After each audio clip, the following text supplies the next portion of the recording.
माझा आहे का तिकडचं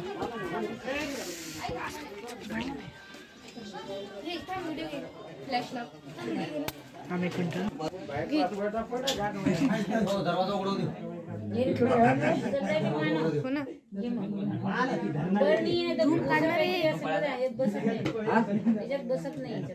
मोठी भरली बाई हे काढणे हे साईडला काढणे दुकान तू हे साईडला साईडला उचलाय सर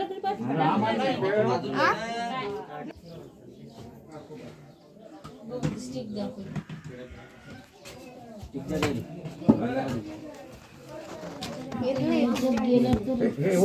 नाही तो थांबा थांबा तुम्ही थांबा काहीच नाही बोलू हात नाही जात बाबू ए बाबू हात जात नाही ते सर्व पुरत नाही ना त्याला मार्गदर्शन करतात त्याच्या पद्धतीने काम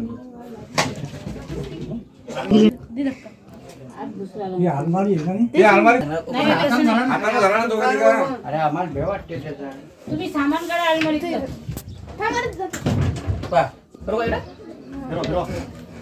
तेवढी फिरवली तरी खूप जाऊ दे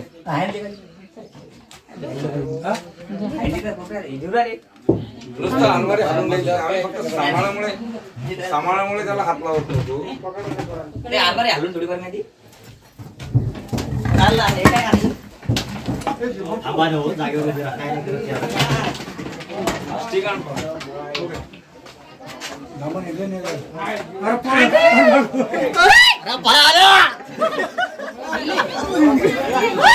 इकडे बाळाकडे घे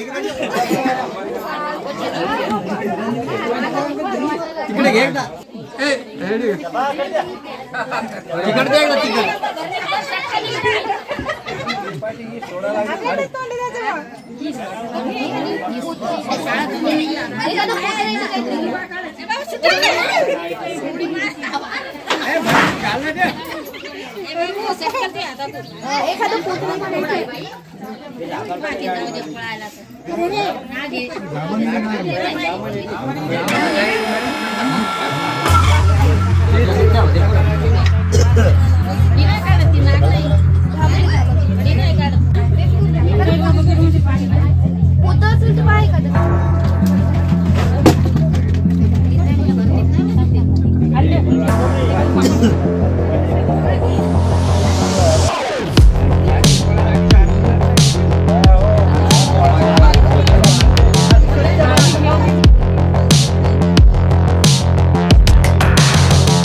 गावामध्ये तालुका मेहकर जिल्हा बुलढाणा इथे आणि इथे मथुराबाई जी आखरी जे आहेत त्यांच्या घरी हा खूप मोठा धामण प्रजातीचा बिनविषारी साप निघालाय जेव्हा की इथं सगळं शेतीचं वातावरण आहे आणि धामणा शेतकऱ्यांचा उंदी सडे पाली आणि बेडूक खाण्यासाठी आपल्या घराच्या आजूबाजूला त्यामुळे काय आलंय की हे घर जे आहे ना ते शेताला लागून शेतामधून धामणी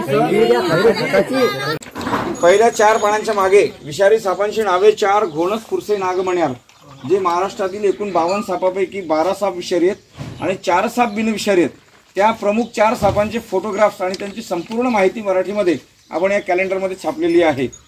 त्यानंतर या कॅलेंडरमध्ये बिनविषारी सापांची माहिती आहे, निमविषारी सापांची माहिती आहे। साप घरात येऊ नये म्हणून काय करावं त्याची माहिती आहे, आला तर काय काळजी घ्यावी आणि पुन्हा येऊ नये म्हणून काय करावं ते पण दिलेलं आहे. आणि दुर्दैवाने कोणाला साप चावलाच तर त्याचे कसे उपचार करावेत, कुठल्या दवाखान्यात न्यावं हे पण समजावून सांगितलंय. आणि याच्यामध्ये प्रत्येक पानावर मॅडमजीचा नंबर आहे, सर्पमित्र वनिता बोराडे.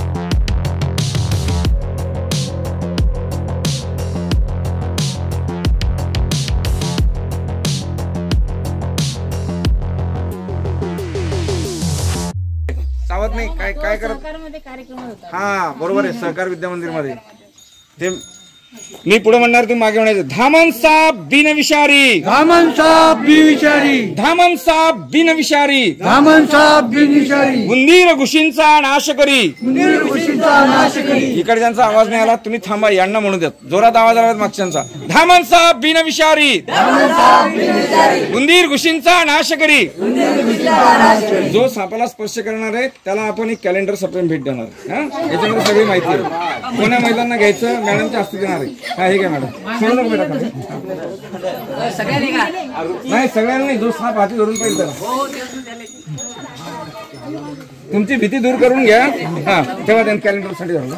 खाली बघा ते बेडूक तिकडे फेकून द्या, मॅडमच्या हातून घ्या, द्या मॅडम त्यांना एक कॅलेंडर. या इकडे या ना, फोटो द्या ना. ऋतिक कसं वाटतंय साप आधी घेतल्यावर?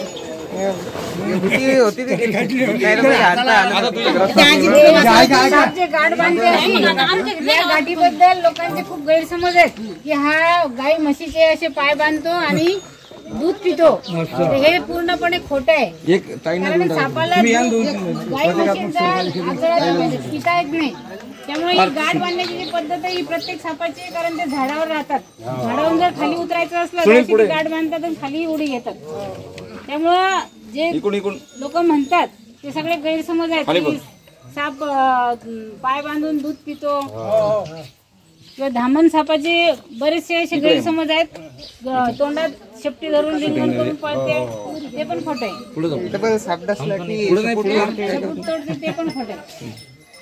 मित्रांनो, मुंगूस आणि सापाच्या लढाईमध्ये मॅडम अत्यंत मुंगूस शेपटी कट करतो, त्यामुळे ती कट झालेली असते. तुम्ही बघता ना किती वेळचा ऋतिक दादाच्या हातात साप आहे, चावला का त्याला निवळ भीतीने माणसं मरतात आणि बिनविषारी साप वगैरे मरतात. अहो बाई, पहिले भीती दूर करा तुमच्या मनात. मी काय म्हणतो, ही जर आमच्या भाऊजीच्या गळ्यात पडली जागीच गाय करून आता तुमच्या गावात जेव्हाही धामणणी गेलं मारू नका. एक उंदराची जोडी 888 पिलांना जन्माला घालते. त्यांचा जर गुणाकार केला वर्षभरातलं त्यांचं जर पैदास पाहिली तर 1,00,000 उंदीर तयार होतात. त्या 1,00,000 उंदरांवर पैदास जी आहे त्याच्यावर नियंत्रण आणण्याचं काम हा साप करते. कारण का धामण साप एक धामण मारणं म्हणजे 1,00,000 उंदरांना जीवदान दिल्यासारखं होईल, त्याने आपलं नुकसान होईल. बरं का? हा आमचा बाल सर्प मित्र आहे मानव, हा धामण पकडण्यात एक्सपर्ट आहे. हा यानेच ती धामण पकडली. हो याने पकडली, घे ना ती भैया दे रे याला पॅकिंग करू तिकडे पॅक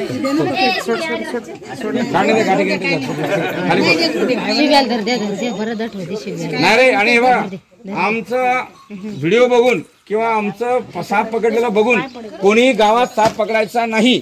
साप पकडण्यासाठी विषारी आणि बिनविषारी साप ओळखता यायला पाहिजे. रात्रीच्या अंधारात सगळे सारखे दिसतात. शिवाय मॅडमनी पकडला, मुलांनी पकडला, आपण हात लावून पाहिला म्हणून प्रशिक्षण नसताना साप पकडू नका. आम्ही साप पकडायला शिकवतो, अभ्यास करून घेतो आणि आमचं उन्हाळी ट्रेनिंग असतं. आमच्याकडनं सर्टिफिकेट मिळालं किंवा आम्ही तुम्हाला प्राधिकृत केलं तरच तुम्ही सापाला हात लावा. असं आमचे व्हिडिओज पाहून किंवा आम्ही म्हणतोय म्हणून साप पकडू नका. साप पकडण्यासाठी शिक्षण आणि प्रशिक्षण हे फार गरजेचं आहे. फक्त साप मारू नका. घरात साप निघाला, चादर गोंडपाट कोणी झाकण टाका, दुरून लक्ष ठेवा, त्याच्यावर तुम्ही नियंत्रण आणा, जेणेकरून आम्ही येईपर्यंत किंवा कोणी सर्पमित्र येईपर्यंत तो थांबून राहील. मात्र सापांना मारूही नका, जखमी करू नका आणि पकडण्याचं धाडसही करू नका.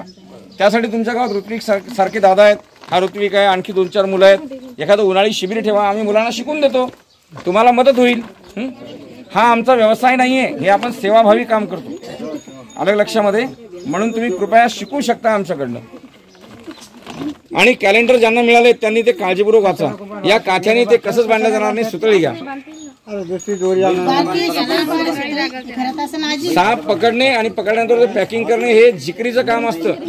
यात जर आपण हलगर्जीपणा केला तर आम्ही कारमध्ये 4 लोक बसलेले, आमच्या प्राणाला धोका होऊ शकतो. आज बिनविषारी साप आहे, ठीक आहे. विषारी सापात जर आपण असं केलं साप निघाला आमच्यावर काय बेतेल.